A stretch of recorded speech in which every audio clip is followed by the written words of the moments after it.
Наредната недела владата ќе го состави тимот за уставни измени, додека јавноста лицитира со имињата на членовите. Министерството за правда побара парламентарните партии, председателот, секретаријатот за европски прашања, МНР и експертите за уставни прашања да номинираат представници најдоцна до 10 април.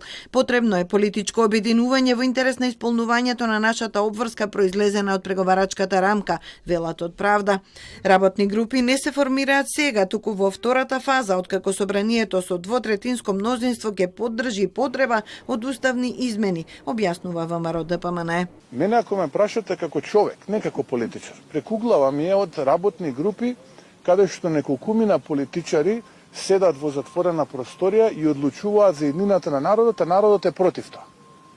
Затоа одлучивме како луѓе, како ВМРО ДПМН, еве јавно да го дадеме нашиот предлог, да не се затвараме во темни простори и да ја мистифицираме целата работа, да се правиме колку сме ние важни и значени, па не знам што е епохално таму ќе смислиме, а во суштина се трудиме да го реализираме нашиот партиски интерес. Мицкоски бара власта да се изјасни дали е за хрватскиот модел, според кој Република Македонија се дефинира како држава на македонскиот народ и на малцинствата. Овој предлог нема да го достави до работната група за уставни измени, но подготвен е да го образложи на лидерска средба во било каков формат, независно дали ќе организира председателот или премиерот. Алијанса повикува да не се споредуваме со Хрватска, во која 90% од населението се хрвати, туку со други земји кои имаат слична структура со Македонија.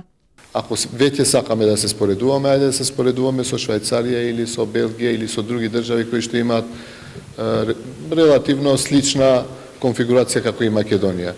Така да мислам дека ВМРО повеќе го оваа прави поради добивање на поддршка од луѓе кои што се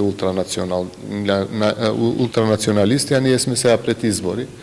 Алтернатива изнесе два предлога. Северна Македонија да се дефинира како држава на македонската нација, на албанската нација и на другите етнички заедници, или како држава на нејзините граѓани. Пораката на СДСМ е сите предлози и идеи да се разгледуваат во рамки на работната група. Повикува на инклузивен и транспарентен процес за промена на уставот, со што ќе продолжи европскиот пат на државата.